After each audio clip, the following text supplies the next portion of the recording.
Johnson Wax Program with Fibber McGee and Molly.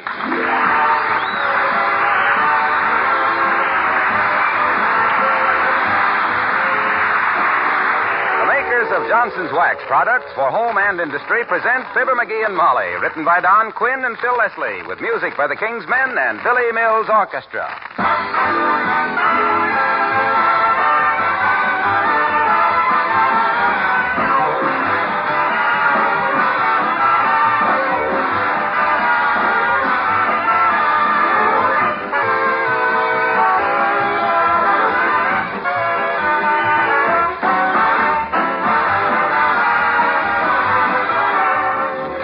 Up and down the country today, friends have been dropping in on other friends, exchanging New Year's greetings. It's a proud moment, isn't it, when your guests compliment you on the beauty of your home? Well, you can always count on a compliment like that if you use the wax method of housekeeping. Fact is, it's quite amazing how wax, genuine Johnson's wax, touches off the real beauty of the lovely things in your home. Waxed floors shine proudly with a new beauty. The wax polish gives a lovely luster to furniture and woodwork, too, and it brings out the beautiful grain. Picture frames and ornaments and leather articles grow lovelier each time you wax them. You see, Johnson Wax things have a satin smooth surface that doesn't collect dust, is easy to keep clean. And because of its protective qualities, a coating of wax adds to their length of life.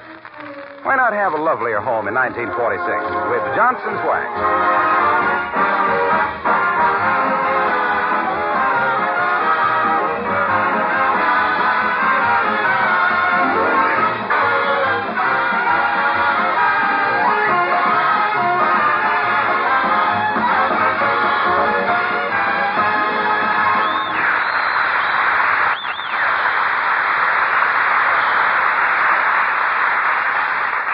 For non-professionals, there are three different approaches to typewriting: hunt and peck, hope and hit, poke and pray.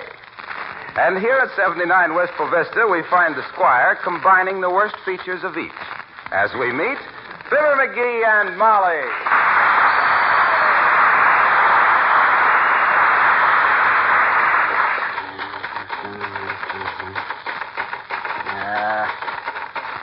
I can see why Remington makes guns as well as typewriters. You don't type any better than I do, you can shoot yourself. Now, let's see what I got.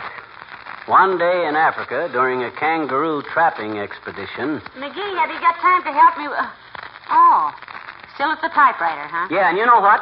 I now got two pinkies on each hand. My forefingers are worn down to the second knuckle. What are you doing, writing yourself an anonymous letter?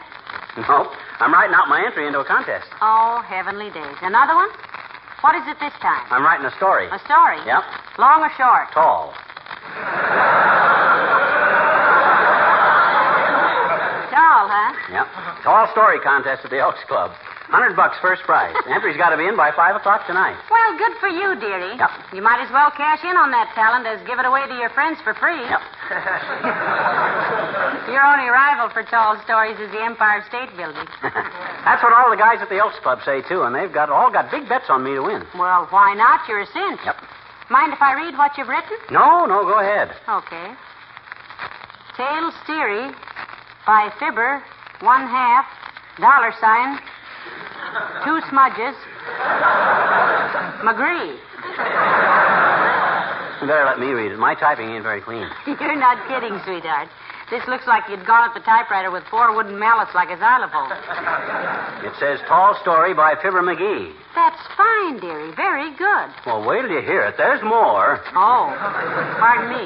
One day in Africa, during a kangaroo trapping expedition. Well, aside from the fact there are no kangaroos in Africa, I think it's fine. Read the rest of it. That's all I got. I can't think of a good yarn. Oh, nonsense. You've got a million of them, dearie. How about the one you told the milkman this very morning? What? About how you used to drive a milk wagon and your horse was so smart, he not only knew all the customers, but used to read the newspapers to see if anybody new had moved into the neighborhood? Oh, they don't want true stories. I see. Besides, there's something about writing them down on paper that defeats me. They don't look reasonable. I think I better start all over.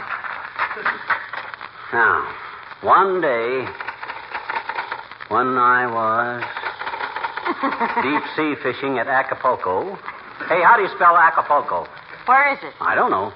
Well, make it Havana. Oh, You can copy that off your cigar band. good idea.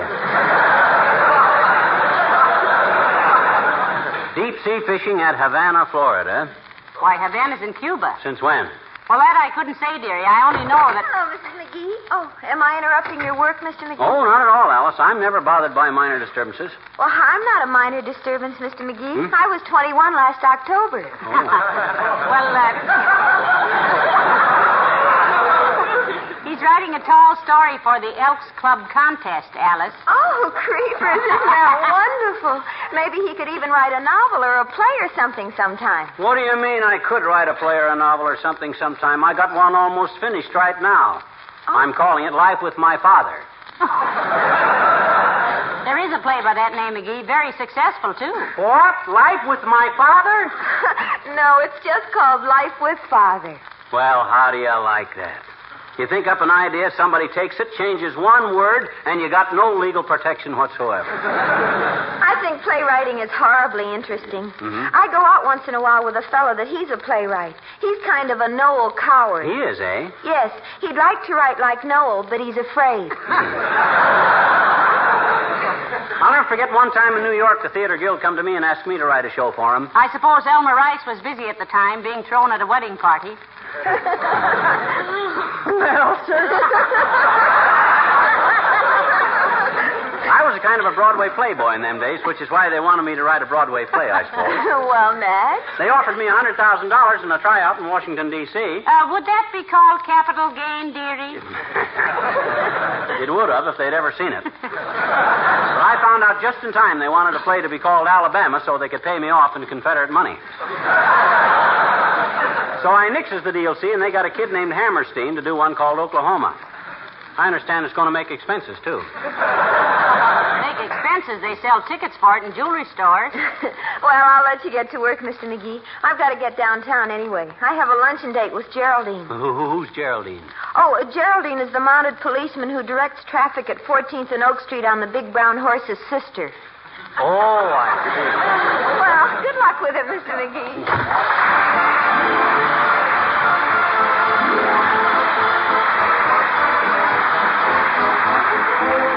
Billy Mills and the orchestra and two guitars.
Well, how are you coming along with your tall story? Oh, McGee? terrible. I can't think of anything to write.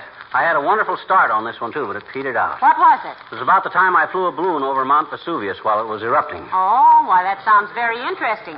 Why didn't you go on with it? I couldn't. The balloon caught fire in the third line, and I got killed. I only had more imagination. I could win this thing hands down. Come in. Oh, hello there, Mrs. Carstairs. Do come in. How do you do, my dear? Working on the typewriter, Mr. McGee? Who, me? Oh, no, Carsty. I'm teaching a sea lion to play the 1812 overture on a police whistle. And if you'll pardon my mentioning it, your skirt is split down the middle. This, Mr. McGee, is a divided skirt. That's what I said. I have just come from a horseback ride in the park. Oh, I've seen you riding, Millicent, and I must say you have a wonderful seat on a horse. McGee. You quite an equestrian, Carsty? Well, I rather fancy that I am, Mr. McGee. I've taken several blue ribbons at horse shows. Judges nearsighted, or were you whinnying at the time? Now, McGee, don't be so rude. I know he's just joking, my dear. As a matter of fact, Mr. McGee, when Roy Rogers had his last rodeo at Madison Square Garden, he made me a splendid offer. My goodness, did he really, Millicent? What was his offer? $10 for my hat. He said it frightened Trigger. Used to be quite a horseman myself, Carsty. Had quite a string of polo ponies at one time. Really? What happened to them? The string broke. I even used to ride bareback in a circus with him. Funny thing happened in connection with that, recently, too. I happened to be in Indianapolis. You know Indianapolis, Carsty? Oh, indeed I do. It was named after one of my ancestors, an Indian who'd gone to Annapolis. That's very interesting. Yeah, Well, you know the big circle down there in Indianapolis? Well, I was walking along there one day, and I seen two of the horses from my old circus act from 20 years ago. And they were harnessed to a beer truck. Well, sir, the minute they seen me, they started snorting for joy. They tossed their heads and arched their necks and started galloping around the circle, round and round and round. Oh, wasn't that delightful? I suppose it had been years since they'd seen a clown.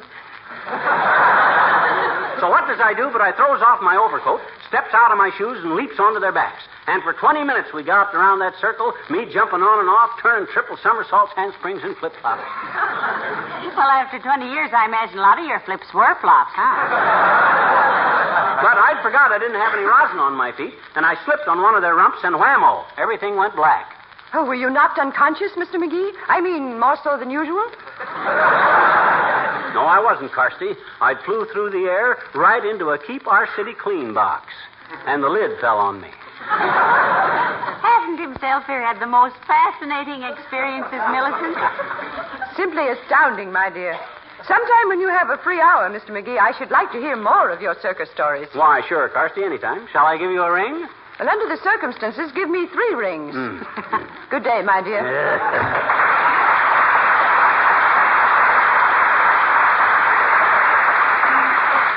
Why not use that, McGee? Huh? Use what? Use that circus story as your tall story for the Elks Club contest? Oh, my gosh, kiddo, I can't do that. Why not? Why, those horses may still be living. I wouldn't want to embarrass them. Boy, this is a tough assignment, you know it. I can't dream up any fantastic stories. Well, now, you'd better, McGee. Well. If all those men at the Elks have bet big money on you. Yeah, that scares me, too. You know what? I talked to Mrs. Toops on the phone, and she said her husband said all the Elks are betting their teeth on you. Oh, my gosh, I don't know. Sure, they say you're a 3-to-1 shot. Or 3-to-1 to get shot, I forget which. Well, doggone it, I just can't think of any wild yarns. I sit here and stare at this blank paper and nothing... Hello, folks. Oh, hi, Junior. Hello, Mr. Wilcox. Feliz Año Nuevo, amigos. No, thanks, Junior. We haven't used up the old can yet.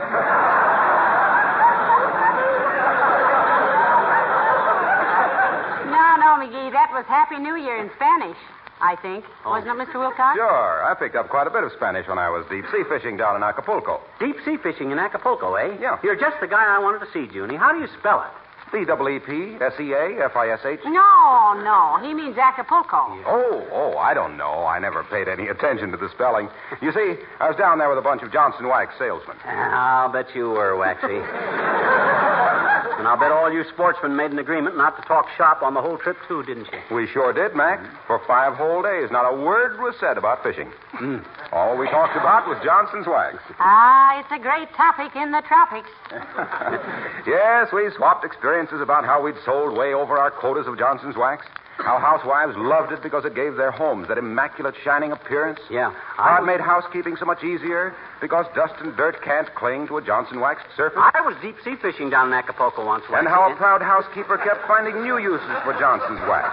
Floors, furniture, woodwork, picture frames, lampshades, window shades, Venetian blinds, luggage, banisters. We were trolling for tuna, you see.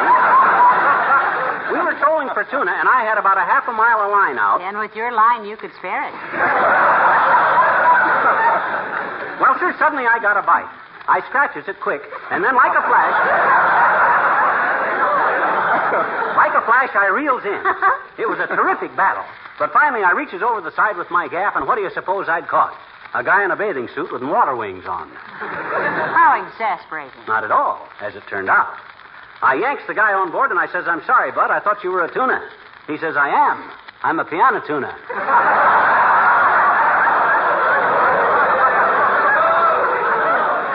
Shucks, this is a holiday. Well, excuse me, pal. I've got to get going.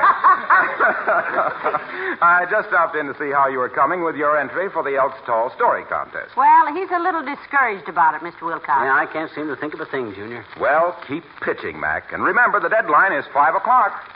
Ain't that awful, Molly? The deadline is 5 o'clock. Well, how much have you got written? All I got so far is this. An amazing thing happened to me when I was a cabin boy on a 12-masted schooner bound round the Horn. Bound round the Horn? Yeah, I got my nose all cut up in the fight, and I had it all bandaged up. Well, what's the story of the 12-masted schooner? I'm darned if I know. I just don't seem to be able to make up imaginary stuff. Maybe I better start fresh and... Oh, my gosh. How can a guy get his work done? Our threshold has been crossed more times today than Southern California's goal line.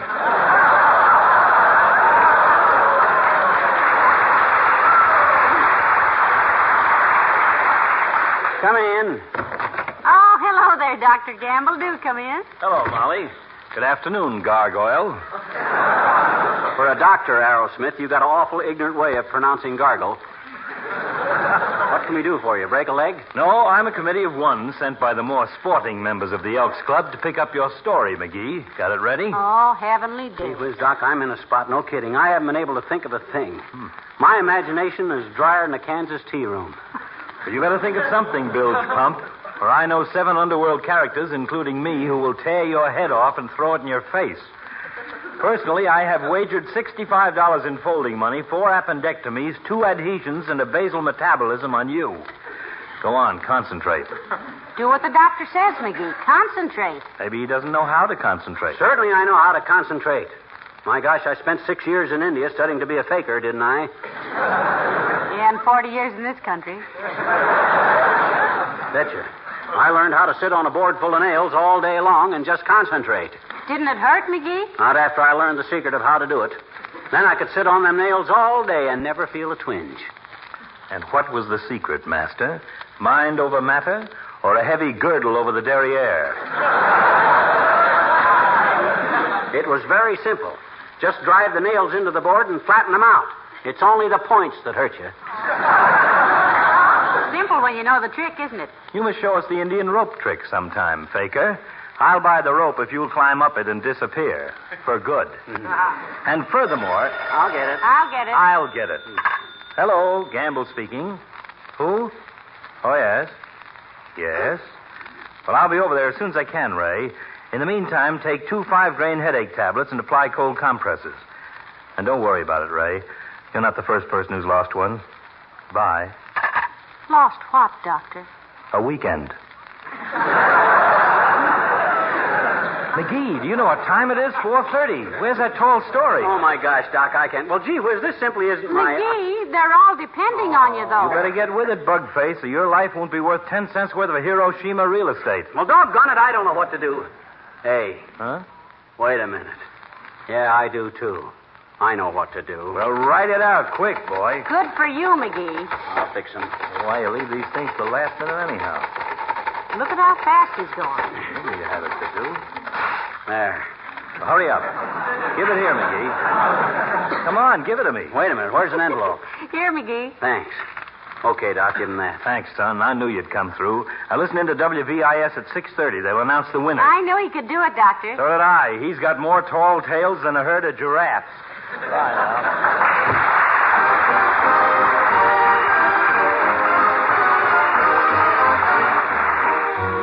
The King's Men sing I Don't Care If I Never Go to Bed. I love music and crowded places. I love people and such. I love singing and smiling faces. Love to stay awake too much. Oh, I don't care if I never go to bed. Never go to bed. Never go to bed. I don't care if I never go to bed, 'cause I'm having such a darn good time. I don't care if I never hit the hay. Never hit the hay. Never hit the hay. I don't care if I never hit the hay, 'cause the night is young and I feel fine. It must be somebody's birthday or anniversary, and that's a very good reason to sing this song with me. Oh, I don't care if I never go to bed. Never go to bed. Never go to bed. I don't care if I never go to bed, 'cause I'm having such a darn good time.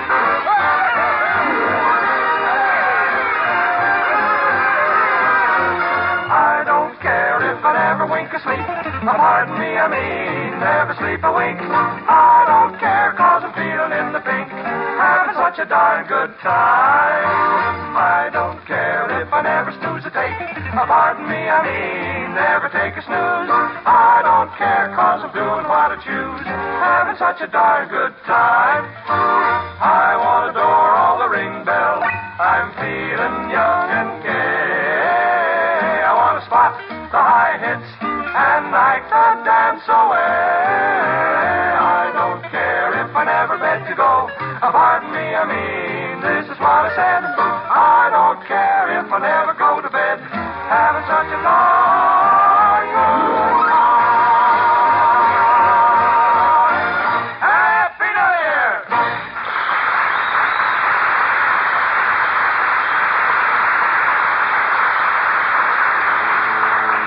Well, what are you looking so gloomy about, McGee? You came through with a tall tale, didn't you? No, I didn't.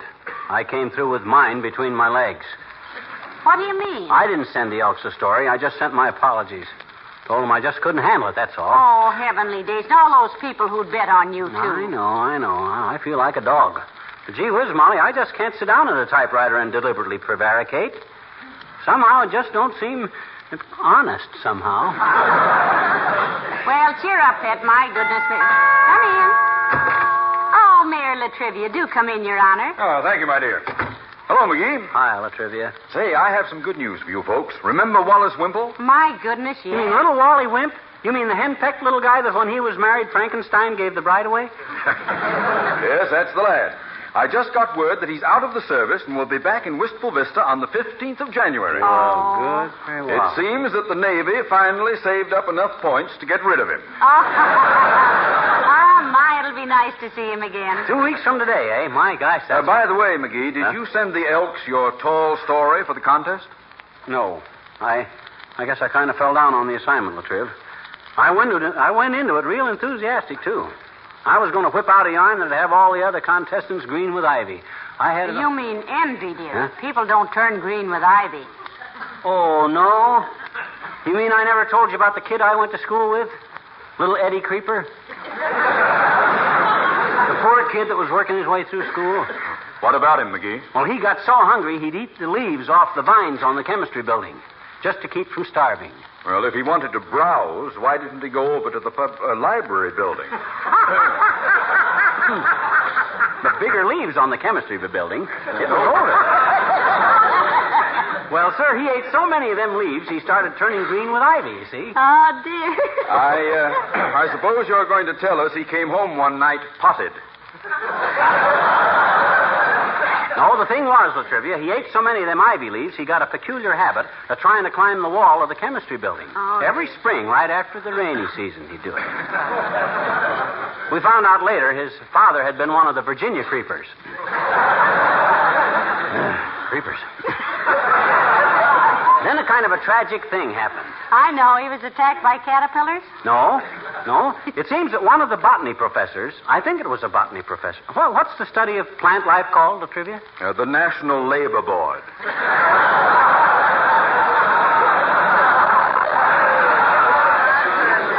Mr. Mayor. What he means... Never mind.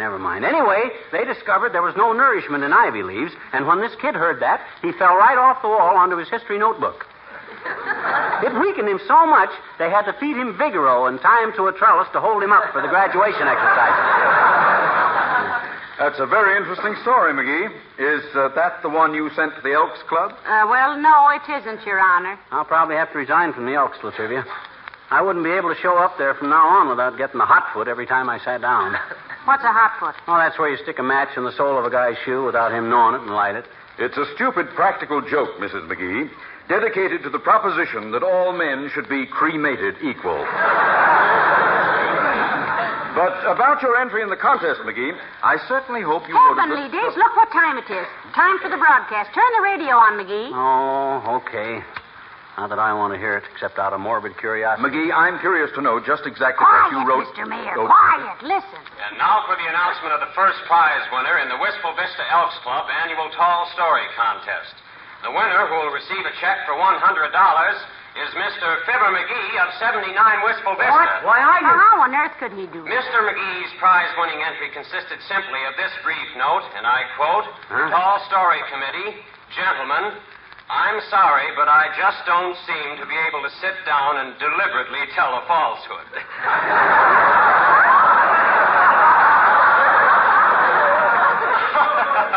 Well, to anyone who knows Mr. McGee, this will be recognized as the most fantastic whopper of all time. Congratulations, Mr. McGee, and now we return you to the... Well, I'll be a Happy New Year.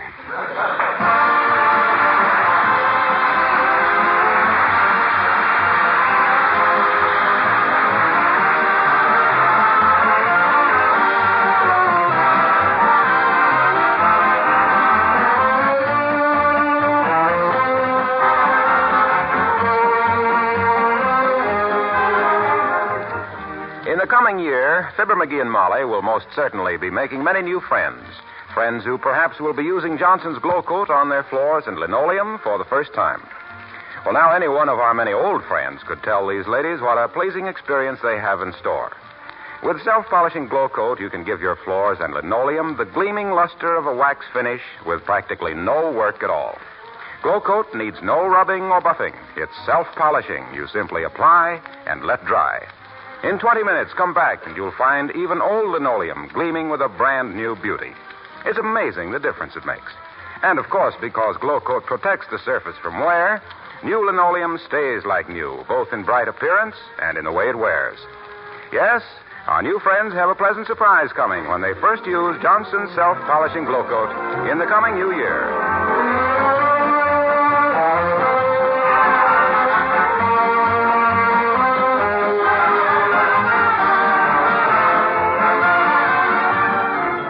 Ladies and gentlemen, when your country is at war, you naturally offer it your money, your services, and, if necessary, your life.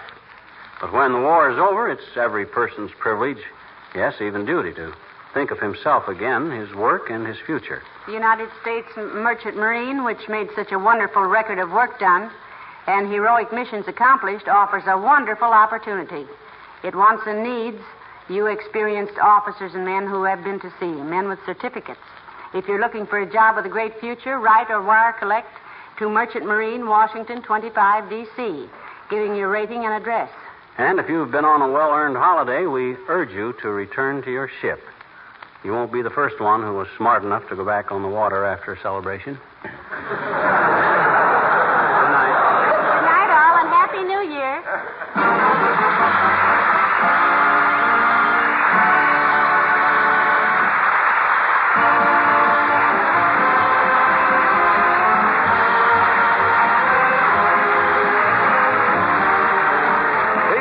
Next Tuesday night. This is Harlow Wilcox speaking for the Johnson Wax people in Racine, Wisconsin and Brantford, Ontario, who join all of us in wishing you a very happy New Year. Good night. This is NBC, the national broadcasting company.